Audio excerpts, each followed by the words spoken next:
Marcus Aurelius, author of Meditations and perhaps one of the founders of Stoicism, said, "You have power over your mind, not outside events. Realize this and you will find strength." And today I want to touch on the importance of having a stoic mindset and how I have personally overcome a lot of the hardship and challenges I have faced in my life so far. And I think part of the reason why I want to talk about this so much is the fact that recently came forward to me seeking advice. See, this friend had just recently broken up with his girlfriend of 2 years. It took him by complete surprise. A lot of these faults can be very much sympathized with. But I think the reason he came to me is because he has seen what breakup can do to a person, that person being me.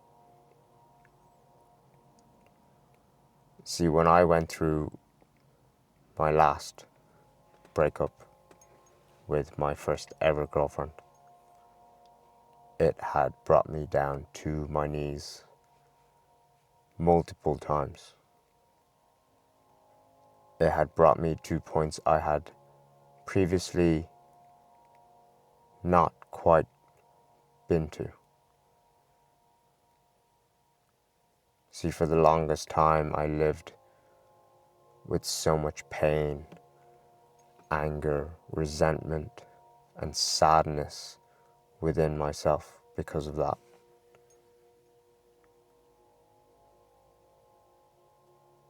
This was about a year ago now. In that time, I've spent a lot of time thinking and reflecting on what could have been, on how I might have changed things, how I could have acted differently. I spent the guts of an entire natural bodybuilding prep thinking about such matters. When I was dieting and nothing was on my mind except that, or the endless hours of cardio,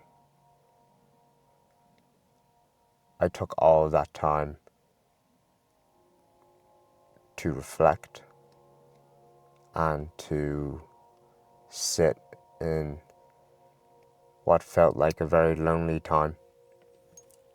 I sought a lot of motivational and self-help content online.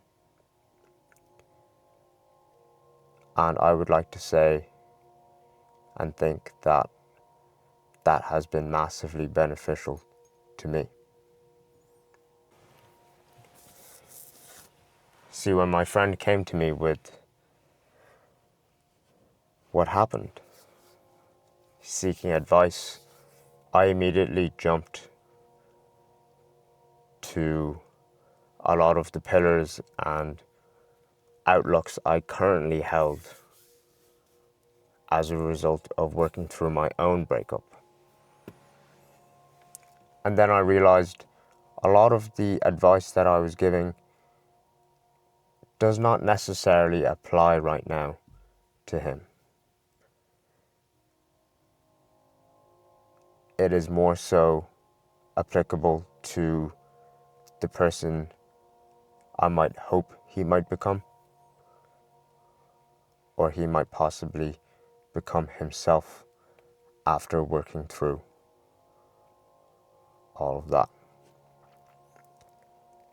See, it brought me back to when I was going through the breakup,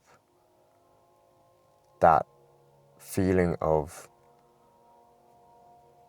sadness, questioning self-worth, questioning if you could have acted differently to change the outcome.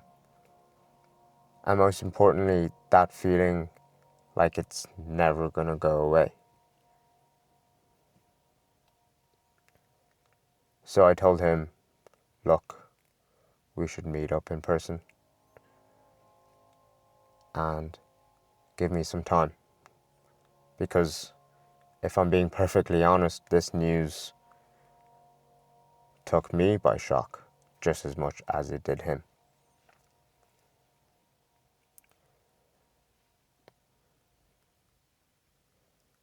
So when we spoke, I think a lot of the points I talked about were almost like breadcrumbs into a lot of the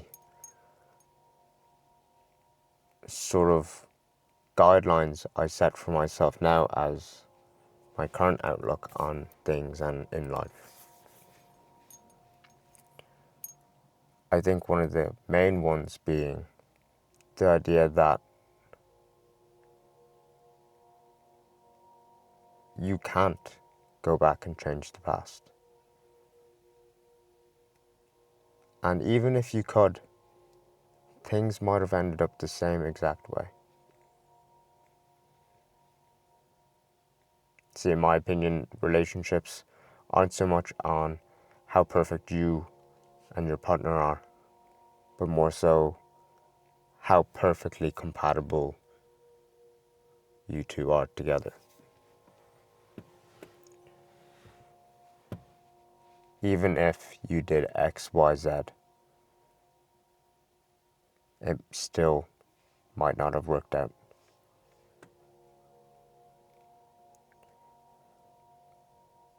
And what you can take away from that is a lot of the self-doubt that you end up thinking about, that you can bring that into the next relationship and see if it might work.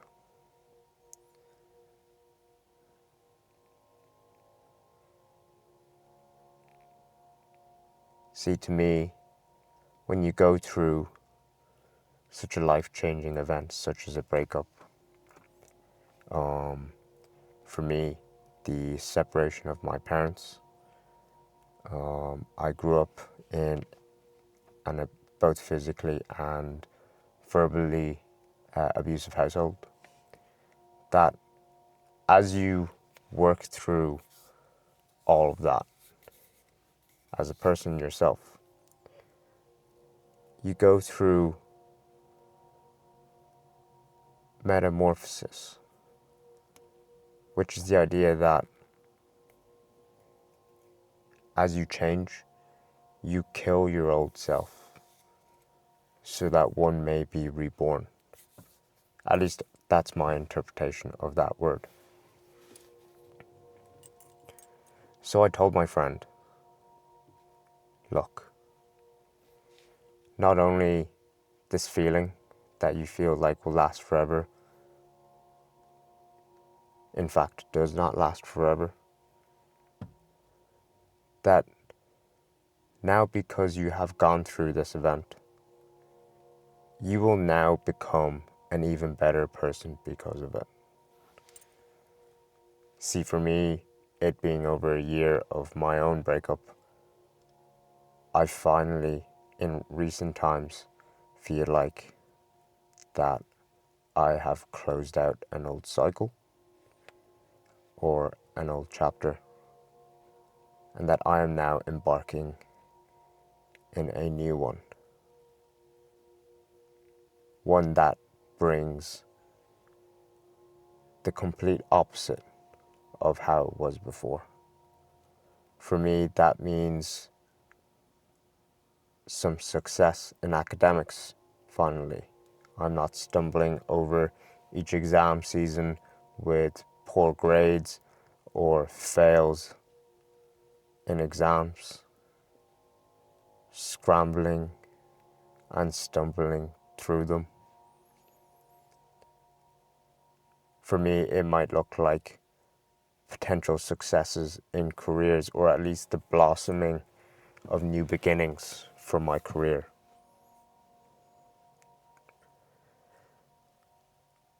For me, bodybuilding now is getting even more serious, for example, as I look to indulge and start extracurriculars, as we might call it. See, this new chapter that I feel is starting is going to bring so much joy and fulfillment. And how that relates to my friend is that that's what's waiting for you on the opposite side after you have gone through this. What that may look like for him, I do not quite know myself. But even as I describe what it looks like for me, and he understands me and a lot of the stuff I've gone through, he said, wow, that's exciting for himself.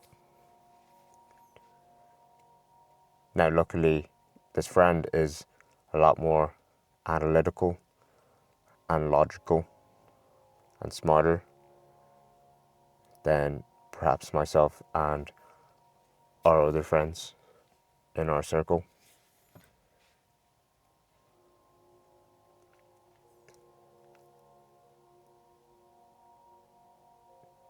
So he has told me that he won't necessarily suffer with a lot of the potential self-talk, negative self-talk that I would have gone through personally myself, which is absolutely brilliant. It takes a long time to finally allow yourself to stop thinking in such a manner. He understands that even though this breakup sucks, there's a silver lining that now he has more time and freedom to spend with us, the guys. Mind you, this man is always studying or in some sort of academics related work. So he hasn't had a lot of time to himself, and when he does, he needs it for himself, or he would have spent it with his ex-girlfriend. In the last year or so, he's been so dedicated that he had let his diet slip a little bit, his fitness slip a little bit, and now he has that time in the summer to go back to those things, which is absolutely brilliant. He's now back in the gym. He's starting to run. He's playing basketball. And myself and the guys, we go play a bit of golf here and there. But I told him, look, I understand that there is a void now that you will be looking to fill. And all of those activities might temporarily do that on a day-to-day basis. But you can only run for so long every day. You're only in the gym for an hour and a half to 2 hours. Basketball is 2 hours at a time, or myself and the other guys might not always be available that day. And as a result, you'll spend a lot of time in your own mind. I told him, use that time wisely. Use that time to sit in how you feel, to understand how you feel and why you feel that way, and work through it. Do not for an instant squash that down or ignore it. That is such a detrimental thing you can do as a person and as a man going through hardship and a breakup, especially.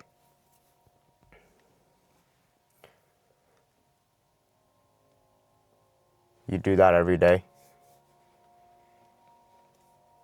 You keep yourself busy, and when you're not busy, you use that time wisely to sit through how you feel. It will suck those days or those times. Without a doubt, you will spend some time thinking about that person, and without a doubt, you will feel shitty anyways.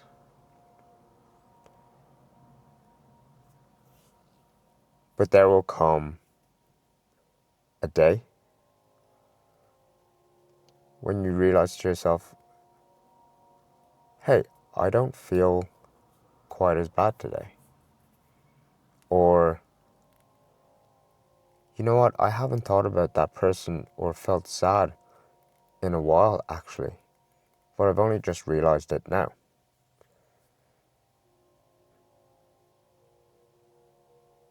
So you keep stacking up those days until that point. And when that point comes,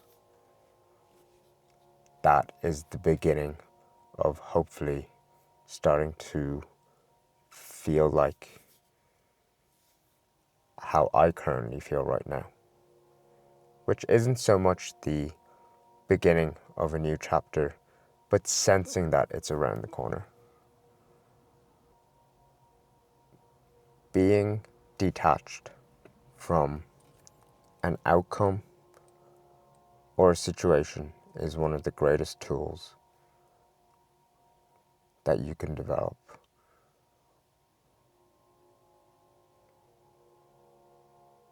Understanding that if something bad occurs, whether you had control or especially didn't have control over, you definitely have control on how you react. And that is the most important asset that you can have in having possibly true happiness in yourself.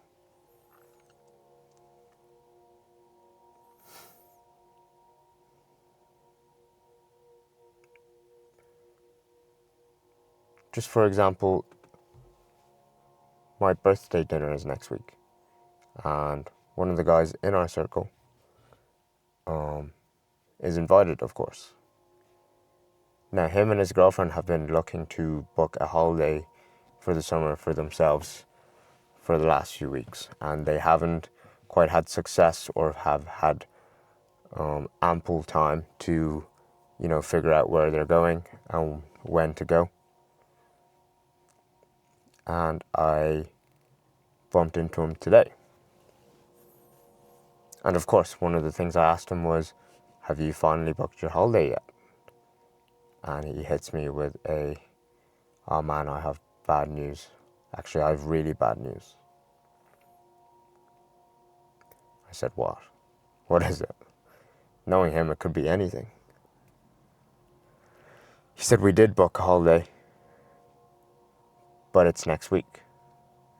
Now, even to me, it didn't occur that my birthday dinner is next week, in the sense that I didn't expect him to have booked it for that time.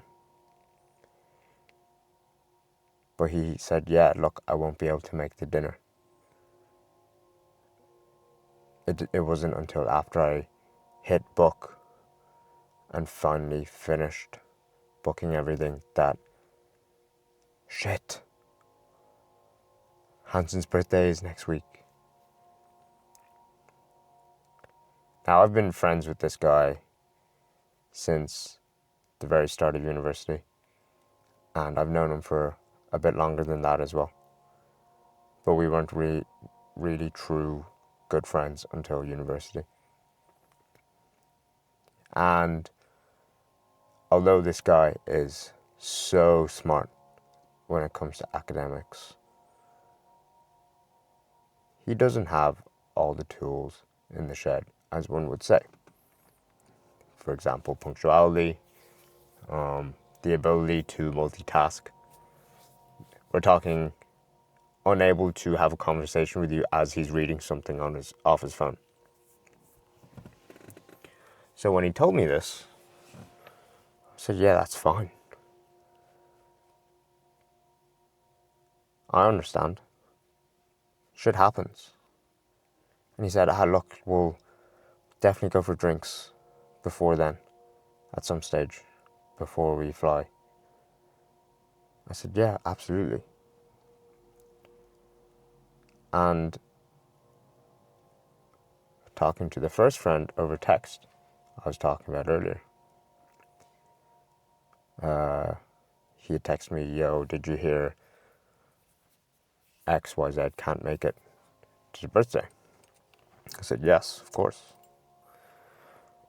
And I'm not so surprised as to the reason why, knowing him. And I don't mean that with any malice intent. I just mean that I have already weathered my expectations of some of the potential behaviors he might come out with. See, me and these guys have been friends for years and years now. Really good friends. And they've seen me at my worst when I lacked a lot of emotional maturity.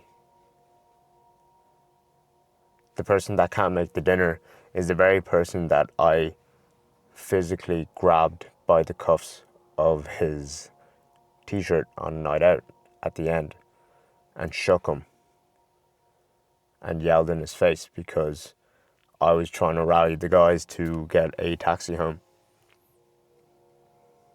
I had never physically or verbally lashed out at any of my friends before, up until that point, or any point after. So when me and, let's say, friend A are texting about this,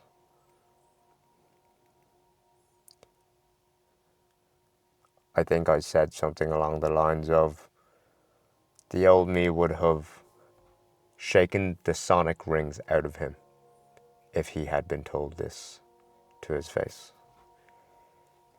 And this friend goes, I'm sure you absolutely would have, and think this situation almost warrants it.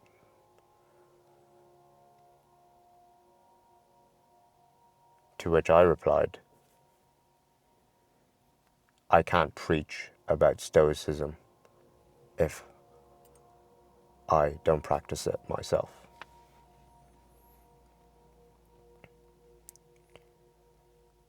See, a lot of people would have reacted with annoyance or anger or resentment. But me and this person have been good friends for such a long amount of time. A lot of time which we haven't, spent physically together anymore because sometimes he's in a different country. I understand that him not making the dinner does not mean that he doesn't have love for me as a friend. And how you weather your expectations and reactions of people is so important. Because my birthday is just one day. But these people you choose to keep around you in your life could be there forever. And it's in those instances like today, in how you react and act towards them, that might further allow this relationship to keep going. I'm not quite sure how to wrap up all of this. So I think I'll finish it with what I thought was quite a common phrase. That of which being 2 steps forward, 1 step back. And the reason I bring it up is because I was talking to one of my other good friends about this idea of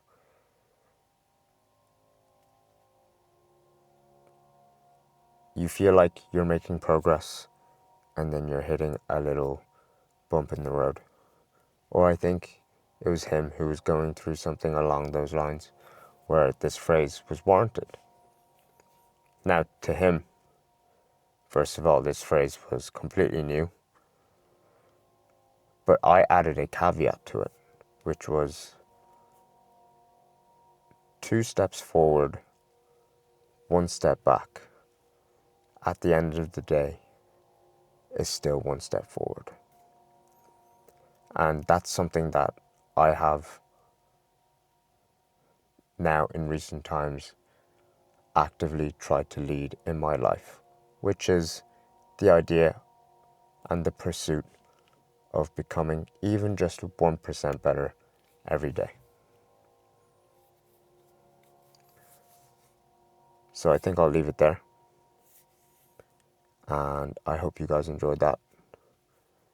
If you did, hit a like, comment something that you might have found useful, and of course, subscribe, because each and every one of those goes a long way.